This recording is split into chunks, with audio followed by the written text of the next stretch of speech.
사랑해 주님, 감사합니다. 한 순간순간도 하나님의 은혜로 지내게 하시고 축복하시니 주님 감사합니다.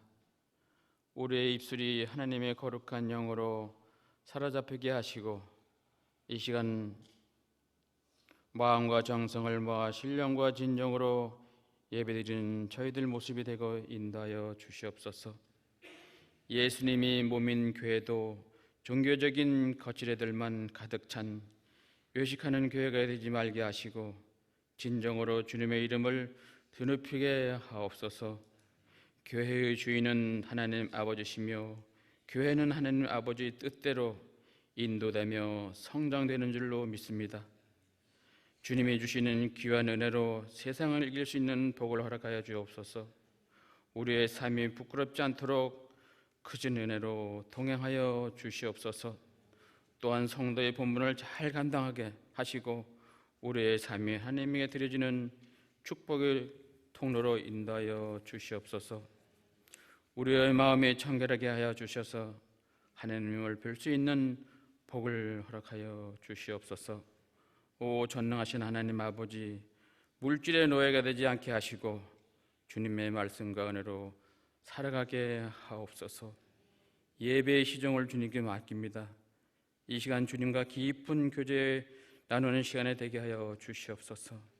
하나님의 성호를 찬양하는 성가대와 예배를 돕는 모든 손길 위에 함께 하셔서 주님 축복하여 주시옵소서. 하나님께서는 우리 개개인을 사랑하시며 인격을 존중하시는 하나님의 아버지, 성도들 간에 주님의 사랑의 교제가 많아지게 하시고 주님의 주시는 복과 은혜로 살아가게 하옵소서. 이 시간 말씀을 주는 목사님, 그 말씀 따라 은혜의 시간 되게 하여 주시고 그 말씀으로 순종하는 은혜도 허락하여 주시옵소서. 모든 말씀 주 예수 그리스도 이름으로 간절히 기도드립나이다.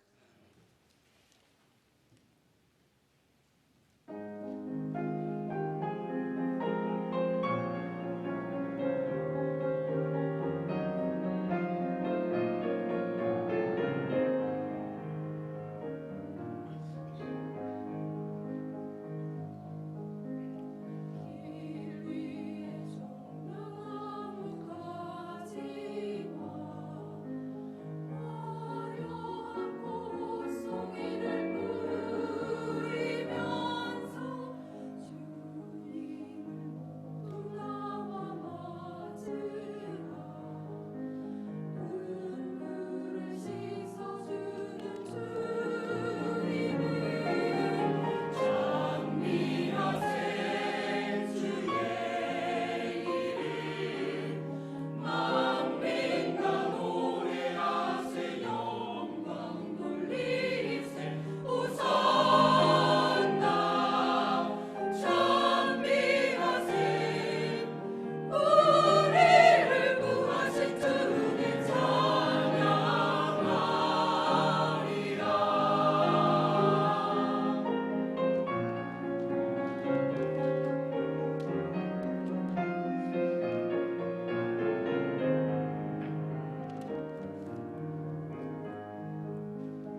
모잠비크에 가면 길에 팔, 다리가 잘린 장애인들을 많이 볼 수가 있습니다. 이유는 20년 동안 내전이 계속되었기 때문에 그때 이제 총을 맞아서 일어난 사고랍니다. 그리고 캄보디아에 가면은 10대, 20대 젊은 사람들, 그리고 나이가 좀 든 사람들, 남자들 다리가 많이 잘린 것을 또 볼 수가 있습니다. 이유는 버섯을 따다가 지뢰를 밟아서 그렇게 되었답니다. 캄보디아 국경선 근처에는 아직도 지뢰가 한 800만 개가 묻혀 있다고 합니다. 캄보디아는 나라 전체에 산이 없습니다. 그런데 국경 지역 근처에만 산이 있습니다. 그런데 이 다른 나라 지뢰들은 지뢰 탐지기를 가지고 찾아낼 수가 있는데 캄보디아의 지뢰는 지뢰 탐지기로 찾아지질 않는답니다. 이유는요, 플라스틱으로 만들어서요. 그런데 국경선에는 수십 년 동안 사람들이 드나들지 않았기 때문에 그 지뢰밭에 들어가야 버섯을 채취할 수가 있답니다. 산이 없으니까요. 그런데 그 버섯 하나가 300만 원에서 우리나라 돈으로 약 한 600만 원 정도. 예. 우리나라 돈으로 계산하면 거기에다가 4를 곱하면 됩니다. 우리나라 300만 원은 캄보디아 1200만 원, 600만 원 같으면 2400만 원요. 그 버섯 하나 값이 그 나라에서는 굉장히 큰 돈입니다. 1000만 원으로 초등학교를 하나 지을 수 있을 정도니까요. 그런데 지뢰가 있는 줄 뻔히 알면서도 운이 좋으면 지뢰를 안 밟을 수가 있고, 그렇지 않으면 그 산에 들어가면 크게 밟는답니다. 그런데 왜 들어가느냐? 발목이 잘릴 줄 뻔히 알면서 하니까 300만 원 정도 벌 수가 있다면 다리 하나 정도는 희생을 해야죠. 그리고 다리 하나 정도는 바칠 수가 있답니다. 300만 원 정도만 벌 수 있다면, 그 버섯 하나를 딸 수 있다면. 그런데 아무리 조심을 해도 지뢰를 피할 수가 없다고 합니다. 지뢰를 피하기 위해서는 버섯을 포기해야 되고, 버섯을 따려고 하면은 지뢰를 밟을 각오를 해야 된답니다. 그래서 지뢰는 무섭습니다. 밟는 순간 모든 인생이 끝나버립니다. 그렇다면 영적인 세계는 지뢰가 없을까? 있습니다.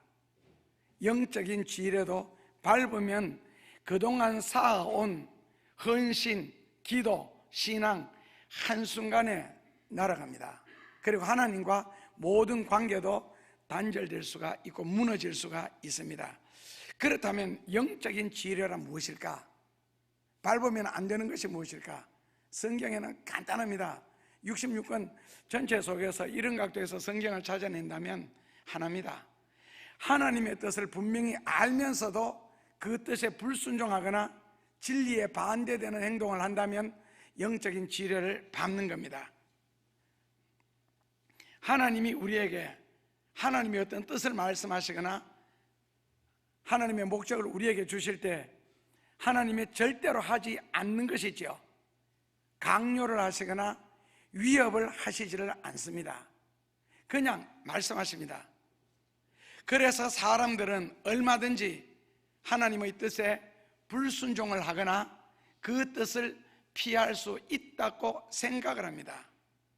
그런데 이제 성경적으로 볼 때 인격적인 하나님께서 하나님의 뜻에 불순종을 하거나 진리에 역행하는, 즉 하나님의 인격에 모독을 당했다고 생각했을 때는 그 다음에는 여지 없습니다. 절대로 용서치 않습니다. 자, 그렇다면 사람들이 왜 하나님의 뜻을 거부할 수 있을까? 진리에 역행할 수 있을까? 답은 교만이나 욕심 때문에 그렇습니다. 이 교만이나 욕심이 눈을 가리워 버리면은 얼마든지 하나님의 뜻에 역행할 수가 있고 얼마든지 진리를 거부할 수가 있습니다. 불순종하기 위해서 시인자들의 영혼이 타락을 하고 변질이 되고 어두워지는 데는 그렇게 오랜 시간이 걸리지를 않습니다. 영적으로 총명하던 사람도 한순간에 눈먼 삼손이 될 수도 있고, 사랑받던 제자의 자리에서 한순간에 오늘 본문처럼 역적이 될 수도 있고, 축복받는 그 자리에서도 한순간에 사울처럼 하나님의 버림을 당할 수도 있습니다. 음식이나 과일이 부패하려면 시간이 걸립니다. 생선은 그보다도 조금 더 빨리 부패를 합니다. 그러나 시간이 걸립니다. 그런데 기독교인의 영혼이 부패하는 데는 순식간입니다. 시간이 걸리지를 않습니다. 그러니까 우리 마음속에 악심 한 번만 품으면 됩니다. 나는 말씀대로 못 살겠다, 나는 하나님의 뜻에 순종하지 않겠다 라는 그 악심을 품는 순간에 그 때를 기다렸다는 듯이 아주 재빨리 역사하는 이가 있습니다. 마귀지요. 바로 오늘 가룟 유다 같은 경우요, 순종하지 않겠다라고 생각하는 바로 그 순간에 영혼은 바로 부패를 해버립니다. 즉 하나님과 단절이 됩니다. 그래서 선악과를 따먹는데 시간이 걸린 것은 아니고 한 입 베어 먹고 넘기는데 시간이 안 걸렸습니다. 딱 한 입. 그러니까 한 번 불순종하기로 마음을 먹으면은 그때부터는 만사가 일사천리로 진행됩니다. 마치 요나가 나는 니느웨로 안 가겠다 라고 결심한 순간에 그 다음부터는 뭐 다시스로 가는 배가 준비되어 있고 또 뭐 타자마자 아주 순탄하게 출발을 했고 그런 식으로요. 그런데 문제는 그것이 내리막길이라는 겁니다. 그러니까 신앙이 곤두박질 치는 데는 아주 작은 일에서부터 시작됩니다. 자전거를 타면은 막 밟으면은 평범한 길에는 자전거는 굉장히 똑바로 달립니다. 근데 천천히 가면은 거의 쓰러질 때 넘어질 때 꼬불꼬불하게 가고, 약간 오르막을 올라갈 때는 굉장히 힘이 들고, 그리고 뭐 엉덩이를 들고 페달을 밟아도 잘 안 올라가집니다. 근데 내리막길은요, 가만히 있어도 가속력이 붙게 되고, 그러다가 그냥 두면은 나중에는 큰 사고가 날 수가 있습니다. 그러니까 신앙의 내리막길도 브레이크가 없습니다. 한번 그거 시작되면은 자기 자신은 절대로 거기서 헤어날 수가 없습니다. 자기 자신이 지금 그 자리에 있기 때문에요. 누군가가 잡아줘야만이 가능한데, 대략 영적인 내리막길에서 되살아나기가 많이 힘들 겁니다. 오르막에 올라가기가 힘드는 것보다도. 그러니까 내리막길로 곤두박질 치는데 그것을 다시 180도 유턴을 해가서 리턴을 해서 다시 올라온다고 생각하신다면 얼마나 어렵다는 걸 이해하실 수 있겠죠. 오늘 예수님이 십자가에 못 박히기 위해서 이제 준비하는 그 과정을 그려주고 있습니다. 본문이요. 그런데 누가복음 22장에 보면은 그때 예수님의 주변에는 세 종류의 사람들이 있죠. 첫째로는요, 예수님의 제자들이 예수님의 주변에 있었고, 둘째로는요, 칼과 몽둥이, 성경에는 뭉치, 칼과 뭉치를 든 이 군인들 무리가 있었고, 셋째로는 이쪽도 되고 저쪽도 되는 예수님의 제자도 되고 칼과 뭉치를 든 군인들과도 한편이 되는 바로 가룟 유다가 거기에 있었습니다. 제자들, 그 다음에 칼과 뭉치를 든 군인들, 그 다음에 가룟 유다, 이 세 무리 중에서 예수님이 가장 집중적으로 관심을 갖고 시선을 보낸 자는 바로 가룟 유다겠지요. 왜냐하면 역사의 열쇠를 잡은 자가 가룟 유다이기 때문에 그렇습니다. 칼과 힘으로 모든 것을 해결하겠다, 돈으로 모든 것을 해결하겠다 하는 인간들은 역사적으로 볼 때는 아무 일도 할 수가 없는 사람들입니다. 절대로 세상 일은 칼과 몽둥이로, 즉 어떤 한 가지 힘으로는 되지를 않기 때문에 그렇습니다. 그리고 역사가 돈 있는 사람들에 의해서 만들어져 가지를 않습니다. 물론 자본주의에서는 그것을 강력하게 말을 하지만은요, 그 다음에는 예수님의 생명을 노리는 적은 항상 가까이에서 멀리서 끊임없이 예수님을 노려보고 있죠. 왜냐하면 누군가의 사인이 있기를. 그러니까 배신자가 행동하기 전까지는 칼과 몽둥이를 뭉치를 든 사람들은 아무 일도 할 수가 없습니다. 사인이 안 주어졌기 때문에요. 그래서 칼과 힘으로 모든 일을 해결하려는 적이라는 것은 어떤 면에서는 헛수합이고 비겁한 자들입니다. 바로 가룟 유다의 사인을 기다리기 때문에 그렇죠.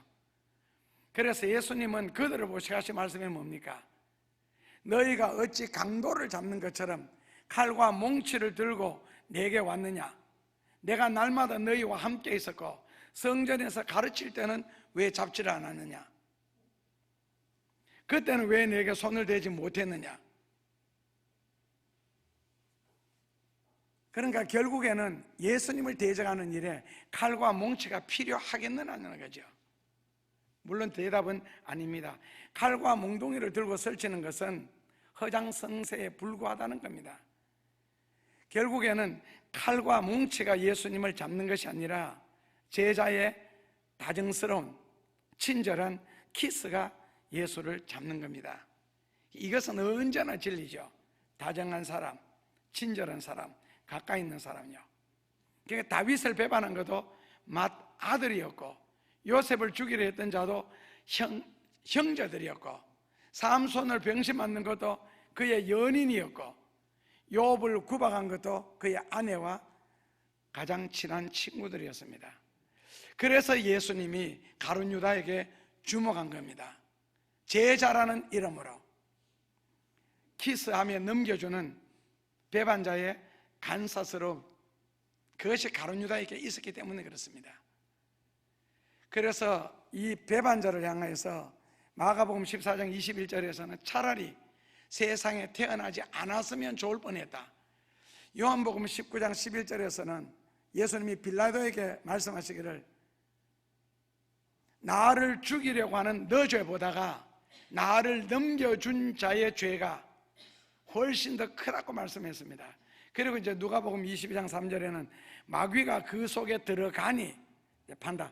결국에는 가장 큰 이유는 마귀가 가룟 유다 속에 들어갔다는 거예요. 귀신이. 그래서 귀신이 사람 속에 들어오면은 무슨 짓이든지 다 할 수가 있습니다.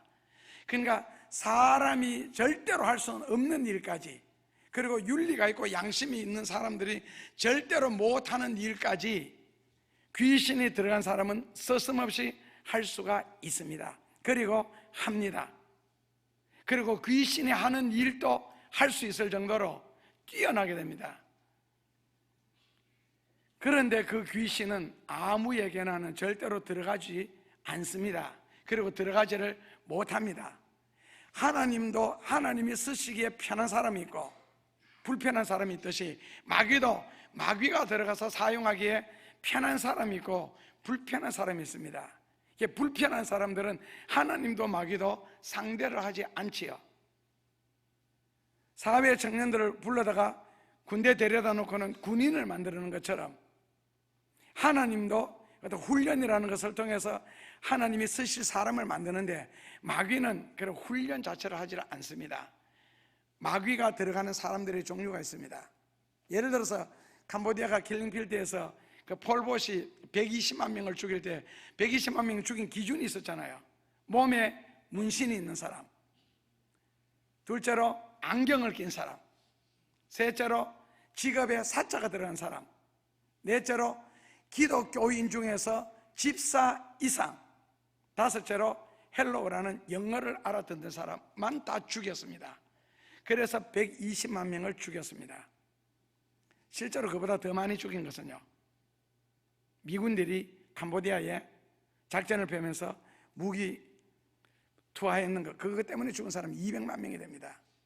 히틀러가 유대인들 600만 명을 죽였다 했는데 영국의 그 2차 세계대전을 승리를 이끌었던 처칠 수상은 인도에서 700만 명을 죽였습니다. 그러니까 처칠이 700만 명을 죽인 것은 아무도 논하지 않습니다. 왜냐하면 일본 군대들이 차이나 반도로 해서 그쪽으로 다 공격할 때 일본 군대를 막기 위한 유일한 방법은 사람들에게서 먹을 것을 없애는 것이다. 그래서 인도 사람들에게 있어서 쌀을 다 빼앗았습니다. 그러다 보니까 그때 굶어 죽은 사람의 숫자가 700만 명입니다. 그렇다면 마귀가 즐겨 찾는 사람들은 어떨까? 폴폿은 양식이 집에 일주일 이상 가지고 있는 사람도 다 죽였습니다. 그 6가지 죄목을 걸어서요. 그렇다면 마귀는 어떤 사람에게 즐겨 들어가겠어요? 그리고 어떤 사람을 즐겨 사용하겠어요? 첫째로 다혈질적이거나 혈기가 많은 사람요, 마귀가 들어가기가 진짜 편합니다. 둘째로 돈에 집착이 강한 사람요, 마귀가 활용하기가 너무 좋습니다. 셋째로 자존심이 센 사람요, 한 번만 마귀가 건드려 놓으면 그것으로 계속 물어붙일 테니까요. 넷째로 너무 내성적이어서 표현을 안 하는 사람, 그러니까 무슨 일 조그마한 거 생기면은 꼬치꼬치 따지고 생각하고 깊이 생각하는 그런 사람요. 다섯째로 마음에 부정적인 거나 비판적인 것이 강할 때는 마귀가 아주 편하게 잘 사용을 합니다. 그래서 가룟 유다처럼 죽을 때까지 사용할 수 있는 반면에 어떤 면에서 가룟 유다는 인류적으로 쓰여졌거든요. 근데 결국 자기가 죽었죠. 그래서 그런 경우에는 때와 장소를 가리지 않고 언제든지 마귀가 사용할 수 있는 악마의 도구가 되고, 목회 서신에서는 교회에서도 주의 일을 한다는 이름으로 너희가 마귀의 일을 하는도다. 그래서 방금 내드린 5가지 이 사람들은 귀신이 들어가지 않도록 조심하셔야 됩니다. 사람에게 짓는 죄는 그냥 사람이니까 이해를 한다 쳐도 귀신이 사람 속에 들어가면 가장 먼저 하는 일이 거룩함에 대한 도전을 하게 되고 절대로 거기에 대해서는 회개를 하지 않습니다. 그리고 하나님께 범죄를 하는, 진리에 도전하는 그런 행위들을 합니다. 회개하기도 어려울 뿐만 아니라 회복하기도 어렵습니다. 그래서 사울 왕이 한번 그 죄를 지은 후에는 절대로 회개 안 하지요. 아나니아 삽비라 지금 죽어가면서도 회개를 하지 않습니다. 가룟 유다처럼 뉘우치면서도 끝까지 회개를 하지 않습니다. 게하시, 미리암, 아간 절대로 회개가 안 됩니다. 왜냐하면 진리나 거룩함에 대한 범죄는 회개할 기회가 잘 안 올 겁니다. 왜냐하면 그 자체가 하나님에 대한 반항이기 때문에요. 근데 이제 성경적으로 볼 때 가룟 유다가 처음부터 예수님을 배신하고자 한 것은 아닙니다. 유다도 예수님을 사랑했고 예수님을 무척 따랐습니다. 그렇다면 유다가 예수님을 배반하고 십자가에 못 박혀 죽도록 버려둔 이유가 무엇일까? 그것은 유다에게 있어서의 강력한 보상심리입니다. 내가 가족까지 포기하고 예수님을 따르고 적어도 이 정도로 헌신하고 희생하고 봉사를 했으면 그 많은 대가가 주어져야 되는데 그 대가를 못 받았다는 거예요. 그리고 예수님은 그런 것에 대해서 전혀 보상해 주시지 않을 뿐만 아니라 내가 앞으로 너희들에게 이런 식으로 주겠다는 그런 사인 자체도 주지 않았습니다. 일절 축복이나 그 어떤 하나님이 베풀어 주실 은혜에 대한 어떤 약속 같은 것을 전혀 언급하지 않았습니다. 왜요? 바울에게 예수님이 너 앞으로 상 주겠다 언급을 한 게 아니고 바울이 스스로가 생각을 하며 예수님을 따랐지요. 그런데 예수님은 왜 가족까지 다 버려두고 예수님을 따르는 그 제자들에게 엄청난 헌신과 희생이잖아요. 낱말 그대로 헌신입니다. 그런데 왜 1절 언급을 안 해주셨겠어요? 요셉에게 10수년을 그런 아버지의 품에서 떼어내서 엄청난 훈련을 시키면서 한마디만 말씀해 주시거나 약속을 해 주셨더라면 그 험난한 고난이 아니고 행복한 고난, 즐거운 고난을 받을 수가 있거든요. 어떤 연단이라도. 그런데 왜 한마디도 안 하셨겠어요? 왜 욥에게 한마디도 안 하셨고 왜 바울에게 한마디도 안 하셨겠어요? 예수님도 가룟 유다를 비롯해서 12제자를 다 두고 보셨습니다. 오늘 주인공은 가룟 유다니까요. 두고 보셨습니다. 정말 너가 하나님의 축복의 대상이 되는지, 끝까지 변함없이 충성하는지, 어떤 시련이나 시험이 와도 끝까지 나를 위하여 견디는지, 내 곁에 끝까지 있을지 다 보시고 지금 관찰하고 계시는 겁니다. 우리가 어려움을 당하고 현실 속에서 고통을 당하고 괴로움을 겪을지라도 하나님은 끊임없이 체크하고 계십니다. 언제까지 견디는지, 얼마나 원망을 안 하는지, 끝까지 믿음으로 처리하는지, 끝까지 말씀으로 극복하는지, 그러면서도 기도하는지, 그러면서도 기뻐하는지, 그런 환경 중에서도 감사하는지를 다 체크하십니다. 그리고 마지막에 되었다라는 사인이 떨어지겠지요. 그럴 때는요, 요셉처럼 감옥에서도 갑자기 총리 대신이 될 수가 있고, 풀무불 속에서도 살아나는 그런 기적을 행하시죠. 되었다는 겁니다, 이제는요. 그러니까 거기까지 못 간다면 지금까지가 다 가룟 유다처럼 3년 이상을 가족을 포기하고 자기 직업을 포기하고 예수님을 따르면서 헌신하고 충성하고 섬겼는데 거기에서 끝난 거예요. 결국에는요, 며칠 놔놓고요? 3일 놔놓고 예수님이 지금 예루살렘에 올라가십니다. 그리고 가룟 유다가 예수님에게 기서했을 때는 불과요 하루 전이었습니다. 그러니까 하루만 더 견뎠으면, 3일만 더 참을 수가 있었더라면 예수님이 말씀으로 언약하시고 설명하지 아니한 무한한 축복과 무한한 은혜와 금세와 내세에서 영원한 영광이 그들을 기다리고 있었을 텐데, 자기를 기다리고 있는데 하루를 못 참아서 결국에는 예수님을 배신했던 겁니다. 그러니까 예수님을 따라다녔으나 보상이 없었다는 겁니다. 지금까지. 이게 이제 무서운 말이죠. 지금까지. 예수님은요, 내일까지입니다. 사드락 메삭 아벳느고는요, 풀무불 앞에까지입니다. 예수님은요, 풀무불 속에서 기다리고 계십니다. 마지막 데드라인을 너가 극복할 수 있느냐, 넘을 수 있느냐는 겁니다. 그러니까 항상 마지막을 못 건너는 거 있잖아요. 이스라엘 백성들 같으면 요르단 강을 건너서면은 적과 꿀이 흐르는 포도 한 송이로 두 사람이 메고 가는 그런 엄청난 기름진 땅에 들어가서 주인 노릇하며 살 수 있었을 텐데, 그 요르단을 건너기 전에 그 앞에서 다 결국 죽임을 당하잖아요. 하나님을 버렸으니까요. 진리를 외면했으니까. 그러니까 결국 보상이 없는 삶, 예수님으로부터 버림을 당했다는 가룟 유다의 인간적인 생각, 이것 때문에 가룟 유다는 작정할 수가 있었습니다. 예수님을 팔기로. 그러면서 가룟 유다는 생각했습니다. 처음에 예수님이 나를 부를 때와 지금은 예수님이 변했다는 거예요. 대략 핑계하는 사람들의 핑계가 자기가 변했는데 상대편이 변했다고 합니다. 예수님이 변한 것이 아니고 가룟 유다 자기가 지금 변했습니다. 처음 따를 때의 그 순수한 감정, 그리고 충성하겠다는 그 결심, 처음 은혜 받았을 때 예수님을 사랑했던 그 마음들, 그 믿음들이 다 점점 사라지게 된 거예요.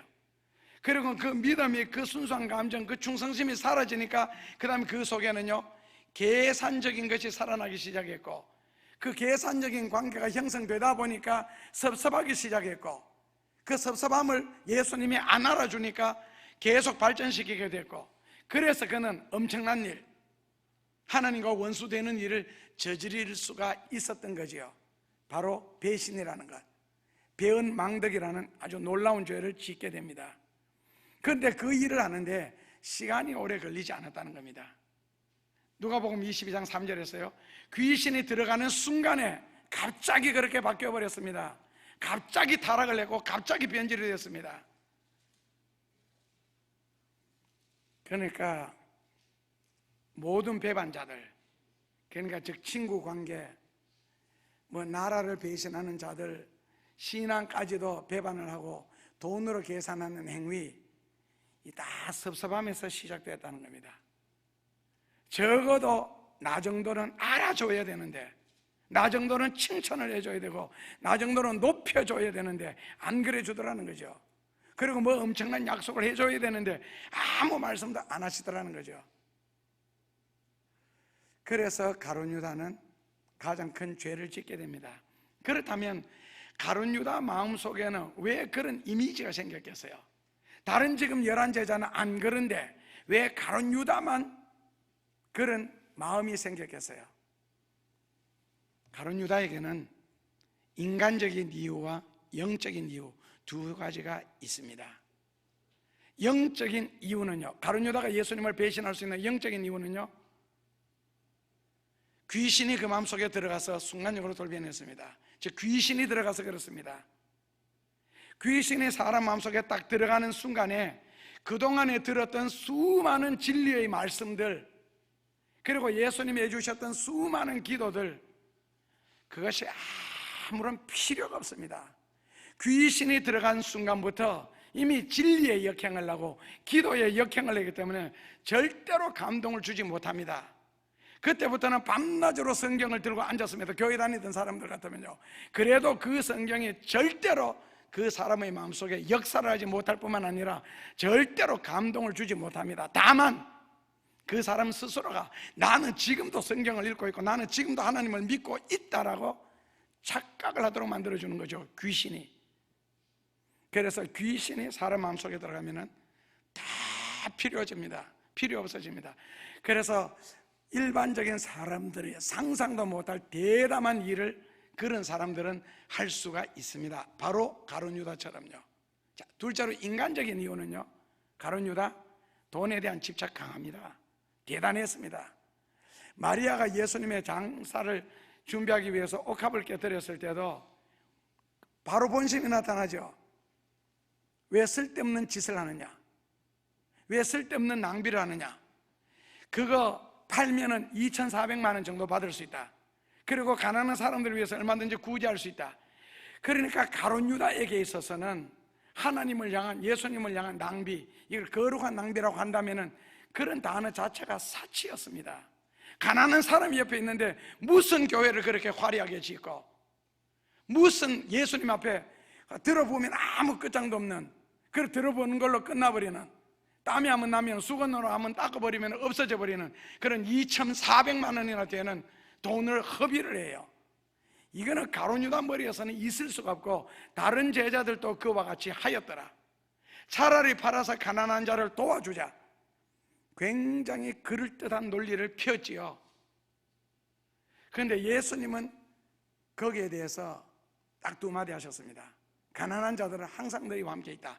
그러니까 너희가 도와주려고 작정만 하면 언제든지 도와줄 수가 있는데, 지금 너희들은 마리아가 지금 얘기하는 저 행위에 대해서 강하게 비판하고 있잖아요. 가난한 사람들을 내세워서. 근데 둘째로 정답이 나오죠. 예수님이 뭐라고 하셨어요?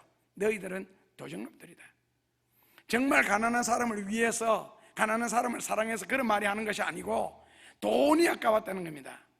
차라리 제자들에게 갖다 바쳤으면 우리가 알아서 처리를 해줄 텐데 너희들은 도적놈이라. 그리고는 예수님이 뭐라고 하셨어요? 가만두어라. 저가 지금 내게 좋은 일을 하고 있느니라. 예수님이 칭찬을 하는데도 불구하고 계속적으로 돈으로 따지면서 지금 트집을 잡고 있습니다.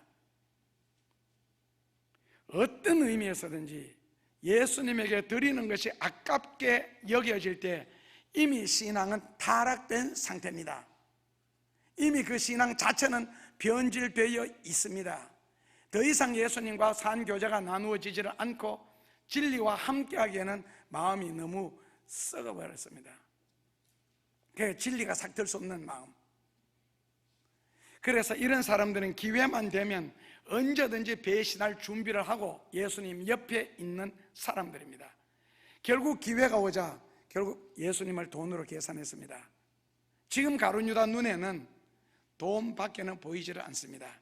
더 이상 예수님이 보이질 않고 그분이 하셨던 수많은 진리들 머리에, 귀에, 가슴에 남아있지 않습니다. 오직 예수님은 돈으로만 보였습니다. 돈으로 눈에 보이기 시작하자 그때부터 가룟 유다는 모든 걸 잃기 시작했지요. 돈으로 모든 것을 얻을 수 있었던 것이 아니고 신앙을 잃을 뿐만 아니라 친구들도 잃고 의리도 잃고 신뢰감도 잃고 하나님도 잃고 결국 혼자 남게 됩니다. 하나님에 관한 모든 것이 바로 포기되어지는 순간이죠. 그래서 가룟 유다는 돈으로 예수님을 제사장과 흥정을 했습니다. 얼마 주겠다, 얼마 받겠다. 원래는요, 적어도 가룟 유다 머리에는 50냥에서 70냥을 생각했을 겁니다. 그런데 제사장들은요 30냥을 주었습니다. 30냥은요 남자치고는 키도 작고 힘이 없어 비실비실하고 그리고 병에 걸리는 정도 수준, 그게 30냥짜리거든요. 그러니까 결국 가룟 유다가 30냥의 예수님을 흥정한 것은 돈 이전에 예수님을 인격적으로, 인간적으로 얼마나 무시했다는 걸 아시겠죠? 돈을 위해서라면 거기는 스승도 없고 선생도 없고 진리도 없습니다. 돈을 버는 일이라면 못할 짓이 없다는 겁니다. 누가 돈만 준다면 무슨 짓이든지 하겠다. 그래서 거룩하신 하나님 앞에서 진리를 듣는 순간에는 좋을 수 있어도 저는 돈이 아르면서 좋은 사람 한 사람밖에 못 봤습니다. 강남에 있는 큰 감리교회, 지금은 권사가 됐습니다. 남편이 돈을 너무 잘 벌었거든요. 하루 종일 하는 짓이 그냥 돈을 헤아리는 일하는데 그 사람은 돈을 헤아리면서 좋은데요. 왜냐하면 헤아렸던 거 또 헤아리고 헤아렸던 거 또 헤아리고 머리가 안 돌아가니까요. 학교 다닐 때도 이름 부르면은 한참 있다가 대답합니다. 그 대답도 똑똑하게 하는 대답이 아니고 꼭 남 부르듯이. 돈 헤아릴 때는 절대로 졸지 않습니다. 돈 버는 일에는 머리가 굉장히 빨리 회전을 하는데 좋은 일, 선한 일을 하자면 갑자기 IQ가 뚝 떨어집니다. 예레미야의 탄식처럼요. 그런데 정말 하나님의 복을 받고 살 사람들은 그렇지는 않지요. 인생을 사는 것이 마치 돈 때문에 사는 것처럼 착각할 정도로 돈에 이 눈이 떠여지게 되면 그렇게 되는가 봅니다. 그래서 돈 때문에 예수님도 눈에 안 보이고 선함도 눈에 안 보이고 신앙도 눈에 보이질 않고 구주도 눈에 안 보이고 스승도 흥정의 대상으로 삼을 수가 있는, 이것이 돈의 위대성이죠. 결국 가룟 유다는요 돈 때문에 사람도 하나님도 눈에 보이지를 않았습니다. 물론 양심도 어두워졌습니다. 이 양심이 어두워지니까 자기가 하는 일에 대해서 분간을 못하게 되죠. 원래는 양심이 판단을 해주거든요. 그리고 양심이 판단되면 그 다음에는요 가슴이 막 두근거리고 그 다음에는 두렵기도 하고 그러면 이제 회개를 하면 되는데 양심이 어두워져 버리고 마태복음 23장씩으로 하면 화인을 맞아버리게 되면은 이제 선악 자체를 분간을 못합니다. 그리고 양심이 어두운 사람, 양심이 성경적으로 더러워진 사람은 자기가 하는 일이 가장 잘하는 일이라고 생각하고 자기가 선택한 것이 가장 정확한 선택이고 자기가 판단하는 것이 가장 정확한 판단이고 자기가 하는 행동이 가장 정당하다고 생각을 합니다. 왜요? 이미 하나님과 분리되어 버렸으니까, 진리와 분리되어 버렸으니까, 양심이 더러워졌으니까. 그래서 분간도 안 됩니다. 판단도 안 되고요. 그래서 남들이 볼 때는 저거 분명하게 잘못하고 있는데 죽을 길로 망할 길로 접어들었는데 도 불구하고 본인이 깨닫지 못하는 것은 잘못하는 사람들이 바로 그래서 그렇습니다. 그래서 잘못하면서도 회개를 하지 않고 오히려 목에 핏대를 세우고 더 정당화시키는 이유는 어두워진 심령 속에서의 발언이기 때문에 그렇습니다. 그런 상태에서 행동을 하기 때문에 그렇습니다. 그래서 잘못하면서도 절대로 회개를 하지를 못합니다. 그런데 실제로 가룟 유다의 계획은요 둘 다를 갖고 싶었습니다. 예수님과 돈. 그 아브라함 같은 경우에는 하나님과 이삭 둘 다를 갖고 싶었죠. 그런데 하나님은 태기를 하라는 거예요. 그러니까 그 양자 태기를 할 시점에서 결국 가룟 유다는 예수님보다가는 돈을, 신앙보다가는 돈을, 사람보다가는 돈을, 의리보다가는 돈을, 양심보다가는 돈을 선택했죠. 왜요? 그것이 평소에 내 마음속에 자리 잡고 있었기 때문에 그렇습니다. 그것을 우리는 인생관, 물질관, 스승관, 인생관, 신앙관, 그런 모든 관들은 앞에 있는 거고 속에 꽉 자리를 잡고 나를 붙잡고 있는 것은 돈이었기 때문에 그렇습니다. 그래서 예수님을 따랐던 것도 그 당시 제자들도 바로 계산에 의해서 따랐죠. 예수님이 이제 예루살렘에 올라가신다니까 야고보와 요한의 어머니가 제일 먼저 나타나셨죠. 올라가시면 좌의정 우의정, 오른편에 왼편에, 그런 식으로요. 그러니까 다른 10 제자들이 얼마나 화를 냈습니까? 그러니까 가룟 유다도 역시요. 그래서 결국 그 갈등 가운데 있을 때 가룟 유다는 예수님 곁에 서서 내가 세상적으로 힘들게 살고 어렵게 살고 세상에서 버림을 받느냐, 그렇지 않으면은 내가 예수님을 먼저 버림으로써 세상에서 그래도 돈이라는 것을 가지고 인간적으로 행복하게 사느냐, 그 고민 끝에 결국 내린 결론은요, 돈을 선택하게 되고 사람들은 권력과 야합을 하게 되지요. 눈에 보이는 것, 현실적인 것, 그걸 선택하게 되는 겁니다.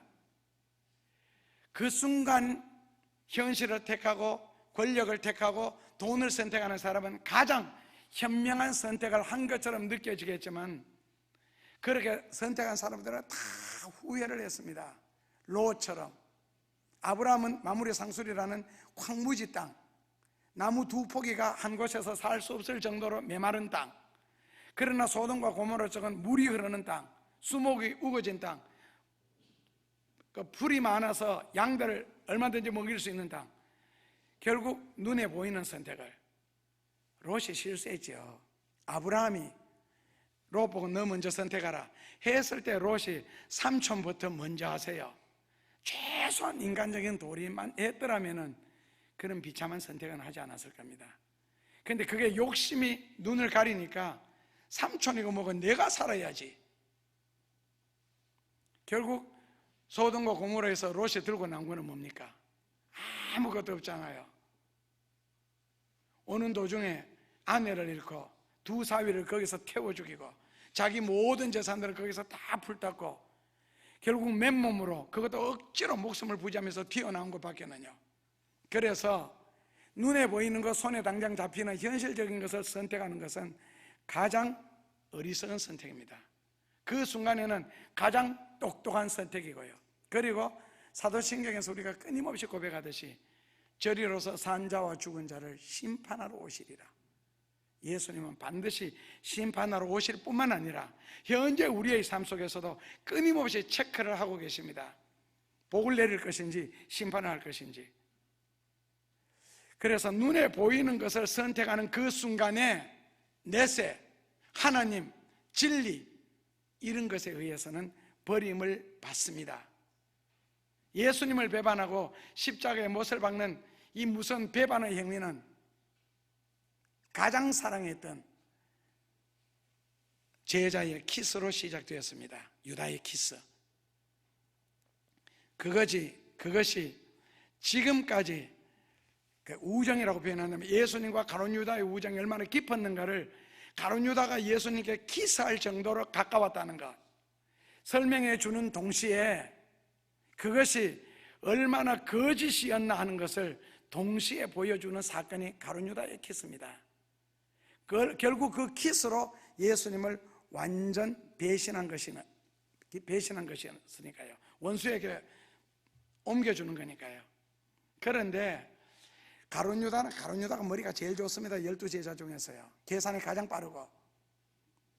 그런데 그 순간에도 가룟 유다는 그러나 예수님은 자기를 위하여 무언가 해주기를 바랐고 내가 비록 연약한 모습을 보였을지라도 예수님은 그 권능으로서 그들을 처단하고 분명하게 하나님의 영광을 회복한다면 그때라도 무릎을 꿇고 용서해달라고 빌 마음까지 가지고 그 일을 시작했는지도 모릅니다. 왜냐하면 베드로도 예수님을 멀찌감치 따랐잖아요.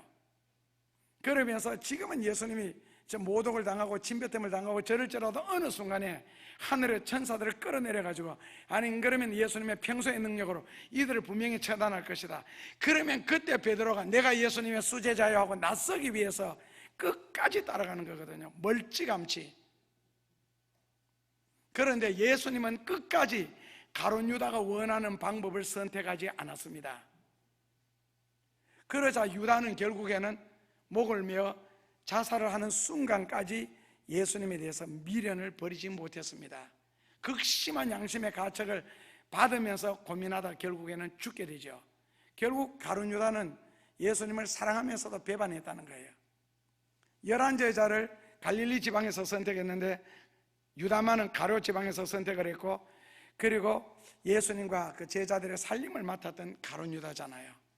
그리고 그렇게 맡길 수 있을 정도로 신임이 컸고요. 그러니까 예수님에 대한 연정도 얼마나 컸겠어요, 가룟 유다가요. 그런데 결국에는 예수님을 극단적인 방법으로까지 시험을 했죠. 내가 기스를 해서 그 다음에 비록 원수에게 물려줄지라도, 내어줄지라도 예수님은 분명히 거기서 죽지 아니하실 것이다. 계산까지 다 했습니다. 극단적인 시험요. 가룟 유다, 가장 사랑하는 제자이면서도 가장 먼저 배신자가 되었고, 예수님이 친구라고 하면서까지라도 내심은 원수 노릇을 하였고, 끊어내야 끊을 수 없는 예수님과의 어떤 유대 관계를 가지고 있으면서도 절대로 친해질 수 없는 어떤 깊은 골이 있었고, 탄탄한 벽이 그들을 가로막고 있었습니다. 절대로 예수님의 곁을 떠날 수 없으면서도 예수님을 버려야 하는 유다, 그런 유다도 예수님이 밤새 기도하시고 난 뒤에 골라 잡은 12 중에 하나입니다. 유다라는 이름 뜻은 Praise God이라는 뜻입니다. 하나님을 찬미한다. 구약의 야고보의 12아들 중에 유다, 신약 성경에서 다시 유다, 신구약의 모든 복을 이어받을 자가 바로 가롯 유다였습니다. 그 유다에게 예수님은 유다야, 너가 입맞춤으로 인자를 파느냐, 그 순간이라도 회개를 했으면 좋겠어요. 아나니아 삽비라에게 이것이 다냐, 게하시에게 어디 갔다 오느냐, 아담아 너가 어디 있느냐, 그때 회개할 수 있죠. 그게 회개의 기회거든요. 그런데 아까 말씀드렸죠, 진리에 대해서 죄를 짓는 사람은 절대로 회개를 하지 못한다고. 그래서 그 순간에 무릎을 꿇고 다윗처럼 내가 죄인이라고 그렇게 했더라면은, 다윗은요 범죄 이전보다 범죄 이후에가, 회개한 후가 훨씬 더 큰 축복을 받습니다. 더 놀라운 축복을 받고. 그렇다고 죄를 지으라는 뜻은 아닙니다. 하나님을 향한 자세라는 뜻이죠. 인간은 죄를 지을 수 있죠. 그렇기 때문에 죄인이고, 죄를 지으니까 죄인인 거거든요. 그런데 하나님은 우리에게 기회를 주셨잖아요. 어디 갔다 오느냐, 이것이 다냐. 그리고 예수님이 가룟 유다에게 그 전에 또 기회를 주셨죠. 나와 함께 떡그릇에 손을 넣는 자가 나를 파는 자니라. 그렇다면 양심이 있으면 넣다가도 뜨끔해가지고 손을 끄집어내죠. 끝까지 손을 넣고 떡을 끄집어냅니다.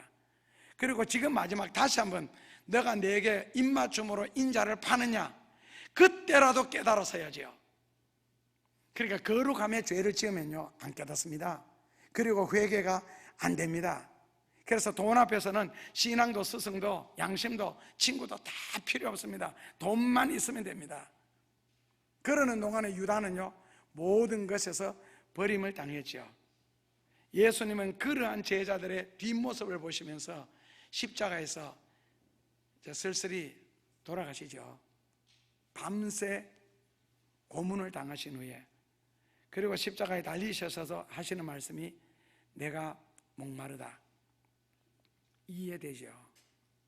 가장 사랑하는 제자들이 배신할 때 육신적인 목마름보다는 아마 정신적인 목마름이, 그리고 시험에 들지 않도록 기도해라 할 그때로 정신을 차리고 간절히 기도했더라면 시험에 들지 않았을 텐데, 시험에 들지 않도록 기도해라 주기도문에서도 가르치셨고 개인적으로도 가르치셨음에도 불구하고 결국에는 기도하지 않았는 것 때문에, 그래서 기도해야 할 사람이 기도하지 않을 때 시험 들고, 바르게 살아야 할 사람이 바르게 살지 아니할 때, 봉사하며 살아야 할 사람이 봉사하지 않을 때, 전도하며 살아야 할 사람이 전도하지 아니할 때, 십자가 위에서 들려오는 예수님의 신음소리는 내가 목마르다. 오늘날 또 들리는 음성이죠. 그리고 예수님의 옆에는요 2 강도만 있었고 힘없는 여자들만 몇 명 그 앞에서 눈물 흘리고 있었습니다. 내가 죽기까지 주님을 따르겠다. 다른 제자들은 다 주를 버릴지라도 나는 절대로 주님을 버리지 않겠다. 호응장담하는 그 고백들 다 필요 없습니다. 말로는 무슨 서비스를 못해요. 무슨 말인들 못해요. 그러나 시간이 지나면서 행동을 봐야 거기에 얼마나 진실성이 있는지, 얼마나 신뢰를 할 수 있는지를 나타나게 되죠. 죽을지라도, 다 버릴지라도 남아는 그런 제자들이 다 떠나갔습니다. 예수님을 통하여 병 고침 받은 사람들, 예수님을 통하여 온갖 축복을 다 받은 사람들 다 떠나갔습니다. 다만 강도들만 옆에 있었습니다. 그런데 그들을 위해서 예루살렘으로 예수님이 바로 오늘 올라가시는 날입니다. 그래서 계산에 상당하게 빠른 인간들은 이제는 됐다, 오시기 나면 로마의 권력 다 때려 부수고 유대인들에게 예수님의 능력으로 저들을 다스릴 수 있는 권능까지 주셔서 그 계산이 돌아가니까 호산나 다윗의 자손이여 하면서 종려가지를 들고 자기들의 옷을 벗어가지고 나귀 등에, 나귀가 걷는 길에 나귀가 밟도록 그렇게 하면서 열렬하게 환영을 했죠. 그런데 예루살렘에 올라오신 예수님은 자기들 생각대로 예수님이 움직여 주시지 않자 그들은 바로 폭도로 변했습니다. 죽여라고. 잠시 전에 호산나 다윗의 자손이여 난리치던 목소리가 죽여라고. 십자가에 달리셔서 예수님이 내가 목마르다 할 그때에 여러분들이 그 자리에 계셨으면 좋겠습니다. 물이라도 한 바가지 더 드리게. 십자가를 지시고 비아돌로사를 걸으시면서 예수님이 6번, 7번 너무 힘이 드셔서 쓰러집니다. 거기에 여러분들이 계셨으면 좋겠습니다. 빌립보서 1장 29절에 내가 너희들에게 은혜를 베풀고 복을 준 것은 내가 너희들을 꼭 필요로 할 때에 그 자리에 있게 하려 함이니라. 예수님이 우리를 필요로 하실 때에 그 자리에 내가 있게 하려고 은혜를 베풀고 복을 베푼답니다. 그런데 대체로 사람들은 예수님이 사람들을 찾으시지도 않는 자리에서 있지요. 예수님이 찾지도 않는 자리, 예수님이 가시지도 않는 자리가 있습니다. 주여 내게 복을 주시옵소서 하는 자리, 내가 편하게 살도록 해 주시옵소서 하는 자리, 나에게 걱정 근심이 없게 하여 주옵소서 하는 자리, 나를 만사 형통하게 해 주세요 하는 그런 자리에는 예수님이 가시지도 않고 함께 계시지도 않습니다. 왜요? 소원 들어주면 뭐합니까? 거기 하나님의 몫이 전혀 없는데 결국 자기를 위하여 하나님을 이용하겠다는데, 하나님이 아니라도 좋아요. 산신이든 들신이든 바다신이든 어떤 잡신이든 있으면 한번 나타나서 나를 그렇게 한번 해줘라, 그러면 내가 당신을 섬기겠다, 이런 자세인데요. 하나님의 몫이 있어야 하나님도 역사할 기분이 나잖아요. 그리고 보람이 있고, 다 자기들을 위해 다 달라는 거, 하나님을 향한 게 아무것도 없는데 왜 예수님이 거기에 계셔야 돼요? 그러기에 예수님이 우리를 찾으시는 자리가 있다는 겁니다. 예수님이 필요로 하시는 자리, 예수님이 뭔가 하시고 싶은 일, 그리고 필요로 해서 사람을 찾는 자리, 그게 무엇이겠어요?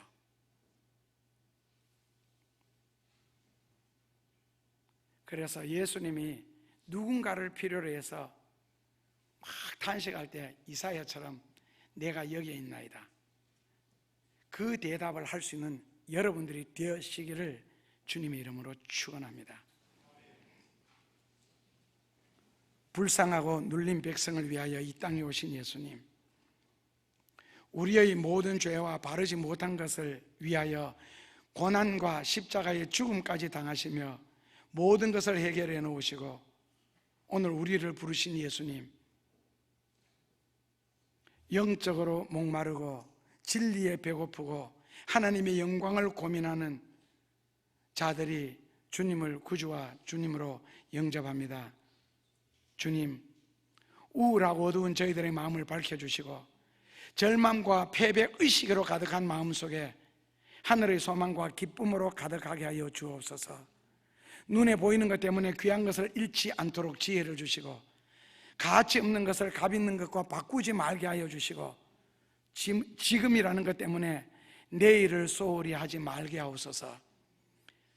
자기를 위하여 남을 버리는 어리석음을 더더욱 범치 말게 하여 주옵소서. 바르게 사는 일에 어려움이 따를지라도 보이지 않는 자를 믿고 견디게 하옵소서. 막힌 담을 허시고 불안으로 가득한 이곳에 오셔서 참 평화를 주시려고 평화의 왕으로 호산나 다윗의 자손으로 우리를 찾아오신 예수님의 이름으로 감사하며 기도하옵나이다. 아멘. 저는 시냇가에 심은 나무가 시절조차 과실을 맺으며 그 잎사귀가 마르지 아니한 같으니 그 행사가 다 형통하리로다. 생명의 말씀을 통해 진리 가운데 머물게 하시고 살 수 있는 길로 인도하여 주심을 감사합니다. 예수 십자가 보혈의 구원과 부활을 통한 거듭남과 재림의 소망을 담아 믿음으로 살기를 소망하오니 죄악으로부터 죄를 끊어주시고 이 땅에 남겨놓고 하신 십자가의 고난을 저희가 채워갈 수 있는 거룩한 하나님의 백성으로의 삶으로 인도하여 주옵소서. 자비로우신 하나님의 은혜 속에 거둔 결실 중 주님의 것을 구별하여 이 시간 예물로 드립니다. 감사와 정성이 녹아있게 하여 주시고 주님께서 저희를 향한 소망이 담긴 귀하고 기뻐 받으시는 예물이게 하옵소서. 감사하며 예수님의 이름으로 기도하옵나이다. 예수님, 일생 주님의 손에 나의 손을 포개든지 나의 손에 주님이 잡아주시든지 내가 걷는 인생 걸음 위에 하나님이 함께 해주시든지 예수님이 걸어가신 그 길에 내가 따르든지 그렇게 함으로써 하나님께 영광이 되는 삶, 주님을 기쁘시게 하는 그 삶의 자리에 저희들이 꼭 있게 하여 주옵소서. 하나님께서 버릴 수 없는 사람, 예수님께서 포기할 수 없는 그런 자들이 바로 저희들이 되게 하여 주옵소서. 옆에 앞에 두고 보면서도 사랑스러운 하나님의 자녀가 되게 저희들이 그렇게 행동하게 하옵소서. 이 시간도 한 주간 세상에 나가 열심히 살았습니다. 땀 흘렸습니다. 주의 이름으로 노력했습니다. 우리의 마음과 뜻과 생활과 땀까지 이 시간 주님 앞에 드립니다.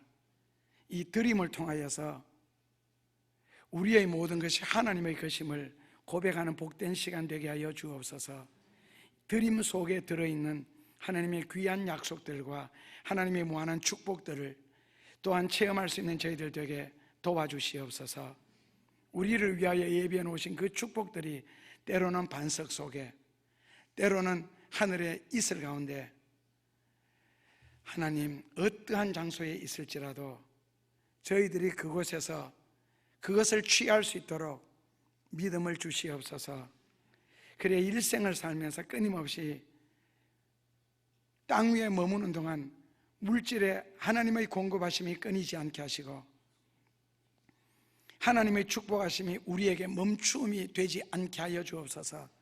그러려고 11조를 신앙 고백으로 드립니다. 감사를 물질로 표현했습니다.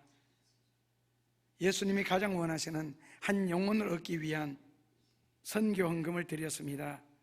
수많은 생명들을 구원하기 위하여 건축 헌금을 드렸습니다. 온갖 모습으로 천국을 침나는 이 자리에 저희들이 있음을 감사합니다. 순수하게 주님을 사랑하고 믿음으로 살다가 지금보다가도 내일보다가는 장래에 더 복된 자리, 귀한 자리, 영광의 자리에 거기서 또한 함께 만날 수 있도록 꼭 축복하여 주옵소서. 우리의 모든 것을 받아서 영광을 거두시고 하나님의 영광을 위하여 모든 것을 우리에게 허락하실 예수님 이름으로 감사하며 기도하옵나이다. 아멘.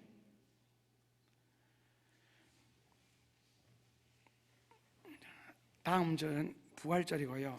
오늘 그 주보를 보시면은 그 목회 서신에서 이번 한 주간 동안 살아갈 방법이 기록되어 있습니다.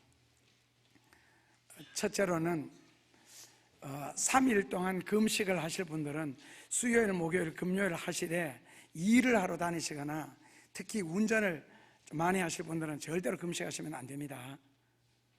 둘째로 내일 아침 금식하실 분들은 월, 화, 수, 목, 금 5일 동안을 금식해 주시고 점심 식사는 12시 30분 이전에 주시고 저녁 식사는 7시 이전에 해주세요. 그래서 8시부터 낮 12시 반, 저녁 8시부터 12시 반까지가 아니네. 예, 맞습니다. 저녁 8시부터 그 이튿날 오전 12시 반까지가 아침 금식 기간입니다. 그러니까 저녁 식사는 8시 전에, 원래는 7시 전인데 이스라엘식으로 하면 6시 전인데 하여튼 그렇게 하셔도 되고, 아니면은 월, 화, 수, 목, 금요일 날 5일 동안을 교회에 오셔서 철야 기도를 하셔도 되고요. 그러니까 집에 가시지 마시고 아침에 가는 식으로요. 아니면은 하루 금식하실 분들은 금요일 날 하시면 되고요. 한 끼 금식하실 분들은 금요일 날 점심을 해주세요. 아침은 8시 전에, 그리고 저녁은 6시 이후에. 한 끼는 금요일 날 낮에 해주시고, 그리고 혹시 일하시다가 이번 주 금요일 날 낮 12시에는 아마 여러분들이 스스로 시계를 보시고 12시 한 1분 전부터 12시 한 2분, 그 한 3분 내지 5분 정도는 꼭 묵상 기도를 해 주셨으면 좋겠습니다. 우리가 순교 지역에 가거나 하면은 세상적으로는 호국 영령들에게 묵념한다고 그러는데, 그때가 예수님 영혼이 그 12시에 떠나가시는 시간이니까 어디 계시든지 그 시간에는 꼭 한 2, 3분 정도만 머리를 숙여서 기도하는 시간 가졌으면 좋겠고, 그리고 혼자서 금식하기 힘드시는 분들은 가족이 셋이면은 아침, 점심, 저녁 이렇게 나누어서 그렇게 돌아가시면서 한 주일을 하셔도 되고 3일을 하셔도 됩니다. 그러니까 지금 6가지를 제가 말씀드렸는데 그 중에 하나를 선택하셔서 참석하시고, 그리고 한 주간 동안 역시 전도하려고 애쓰셔서 부활절에는 예수님이 역시 부활하신 그 영광, 기쁨 우리를 통해 거두시려고 하는 그 일에 참석하셨으면 좋겠고, 그리고 금식이나 철야를 전혀 안 하셔도 지금까지 사시는 것처럼 그냥 일상적으로 사셔도 됩니다. 그러나 이번 한 주간만은 이건 이제 거룩한 주간이라고 특별히 하고, 그리고 이번 금요일을 특별히 성금요일이라고 그러고, 그리고 이번 주 목요일 날 저녁에 9시에, 물론 매일 저녁 9시에 기도하겠습니다만 목요일 날 저녁은 식사 안 하시고 오시면은 예수님의 최후의 만찬회를 목요일 저녁에 하십니다. 그리고 성찬식을 베푸시고, 그리고 밤에 잡혀 가셔서 금요일 날 이제 밤새도록 고문당하시고, 금요일 날 이제 결국 십자가 지시고 금요일 날 낮 12시에 돌아가시거든요. 그래서 목요일 날 저녁 9시에 모이셔서 간단한 기도회를 여기서 하고, 그날 있어진 일들을 간단히 공부하고, 그 다음에 4층 식당에서 성찬식을 하겠습니다. 그리고 그 성찬식을 끝난 후에 그 다음에 같이 만찬회를 하겠습니다. 이번 주 목요일 저녁입니다. 그리고 아시는 것처럼 다음 주일은 부활절입니다. 지금도 사셔서 역사하시며 교회의 머리로서 모든 것을 다스리시는 예수님, 그 은혜를 힘입고 예수님의 그 고난을 힘입어 주님 앞에 죄인된 몸으로 머리를 숙였습니다. 용서하여 주옵소서. 그리고 하나님의 놀라우신 그 사랑을 우리가 받아들이고 살게 하여 주시고, 성령의 무한한 감동의 역사를 끊임없이 받으며 체험하며 살 수 있도록 축복하여 주옵소서. 다시 말씀을 들은 후 깊은 데로 가서 그물을 던지기 위하여 세상으로 나갑니다. 주님 동행하여 주옵소서. 그리고 역사하여 주옵소서. 주여, 그리고 저희들을 통하여 영광을 거두시옵소서. 평생을 주의 이름으로 살기를 원합니다. 나의 큰 능력이 되시고 나의 큰 소망이 되시는 살아계신 예수님의 이름으로 간절히 축원하옵나이다. 아멘. 자, 설교 말씀을 은혜스럽게 잘 들으면은 100% 나보고 하는 소리고 잘못 들으면은 이 마귀 소리가 됩니다. 두 가지만 질문할게요.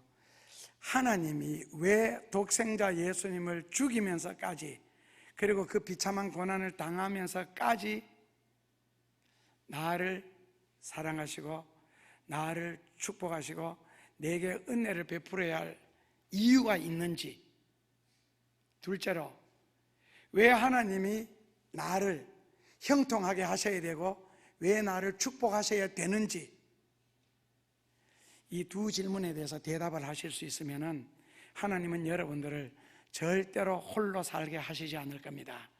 여러분들이 계시는 그 자리가 바로 하나님이 계시는 자리고 여러분들이 하시는 일, 그것이 바로 하나님의 일입니다.